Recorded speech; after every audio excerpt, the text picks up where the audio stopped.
COVID persistente. Después de toda tragedia quedan, bueno, pues los escombros, los resultados de la misma, ¿no? Y aquí una de las cosas que nos va a dejar esta pandemia más preocupantes es la presencia del COVID persistente.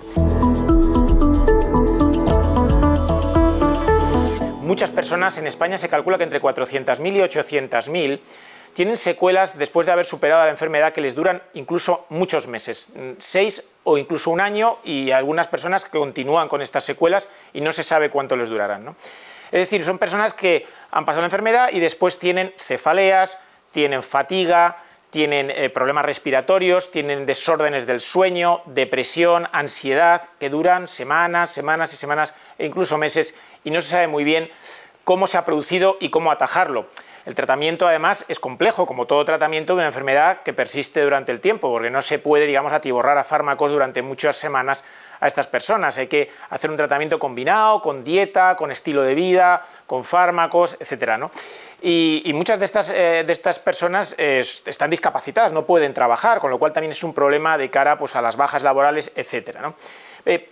Esto del COVID persistente, ¿a qué puede deberse? Bueno, para empezar diremos que no es un hecho único de este COVID. Hay otros virus que también producen efectos a larga distancia en algunas personas, por ejemplo el virus del Epstein-Barr o la varicela y algunos otros que tienen este tipo de situaciones. ¿Qué estudios han hecho al respecto? Pues hay un estudio que establece 4 factores de riesgo.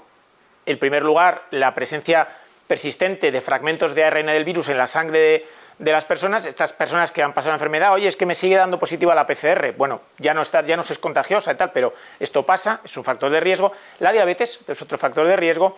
La presencia, o las personas que han tenido migrañas a lo largo de su vida también es importante. La presencia de autoanticuerpos, es decir, estos anticuerpos que a veces degeneran en enfermedades autoinmunes como el lupus y algunas otras, que se detectan en la sangre de estas personas. Y el cuarto factor de riesgo muy interesante es la reactivación del virus del Epstein-Barr. Este virus es el virus de la mononucleosis, de la enfermedad llamada del sueño, que está presente en el 90% de la población. Se va adquiriendo cuando eres joven y normalmente no te enteras y no te da la lata, pero si hay una baja de defensas o lo que sea, se reactiva. Bien, pues parece que la COVID reactiva el virus Epstein-Barr, que a lo mejor es el auténtico causante en muchos casos de todos estos síntomas que hemos hablado antes, ¿no? Hay un estudio hecho con monos que ha demostrado, pues, que también a los monos les afecta el COVID, aunque de una manera más leve, y les produce también COVID persistente en algunos casos, que suelen ser en monos de mayor edad y también en monos diabéticos. ¿Qué es lo que está pasando? ¿Qué probablemente puede ser lo que hace el virus, ¿no?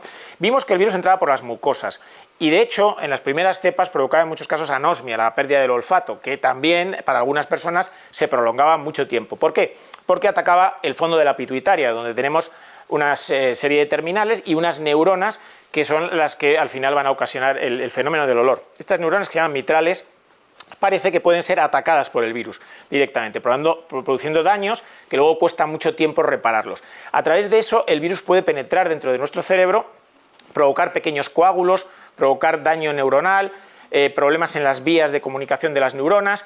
Eso puede producir una inflamación cerebral, una encefalopatía, que eso es doloroso, es incómodo y que puede tardar mucho tiempo en repararse, porque el sistema nervioso central pues le cuesta, tiene su plasticidad, pero necesita siempre mucho tiempo para volver a la normalidad.